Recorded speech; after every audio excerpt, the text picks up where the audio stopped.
రామాయణం అశోకవనంలో సీత. కాపలాగా రాక్షస స్త్రీలు సీతాదేవిని అపహరించిన రావణుడు ఆమెను లంకా నగరంలోని అశోకవనంలో ఉంచుతాడు.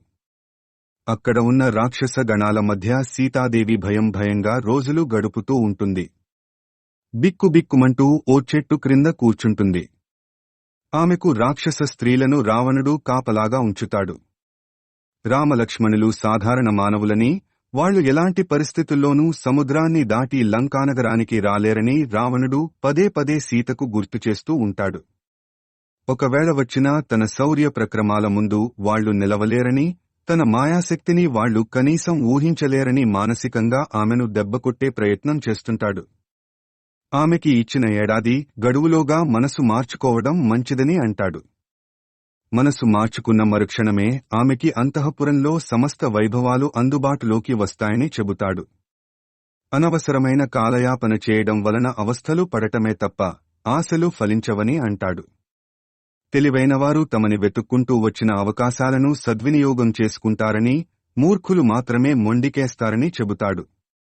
సీతాదేవి మనసు మార్చుకుంటే తనకి వెంటనే తెలియపరచమని రాక్షస స్త్రీలను ఆదేశించి వెళ్లిపోతాడు. సీతాదేవికి రాముడు కళ్ల ముందు కదలాడతాడు. మనోహరమైన ఆయన రూపం, ఆయన పలకరింపు ఆమె మదిలో మెదులుతుంది. తన కోసం రాముడు ఎంతగా తపిస్తున్నాడో అనుకుని కన్నీళ్ల పర్యంతమవుతుంది. అనవసరంగా లక్ష్మణుడిని అనరాని మాటలు అనేసి ఆశ్రమం వదిలివెళ్లేలా చేశాను. ఆయన ఉండి ఉంటే రావణుడు ఇంతటి సాహసానికి పాల్పడేవాడు కాదని విలపిస్తోంది. లక్ష్మణుడు గీసిన గీతనైనా దాటకుండా ఉండవలసింది. అతను చెప్పిన మాట వినకుండా గీత దాటడం వలన ఇంతటి అనర్థం జరిగింది అనుకుంటూ దుఃఖిస్తుంది. తనని వెదుకుతూ రామలక్ష్మణులు బయల్దేరే ఉంటారు. అయితే తనని తీసుకొచ్చింది రావణుడు అని వాళ్లకి ఎలా తెలుస్తుంది? తనని ఏ మార్గంలో లంకానగరానికి తీసుకొచ్చింది వాళ్లు ఎలా పసిగడతారు?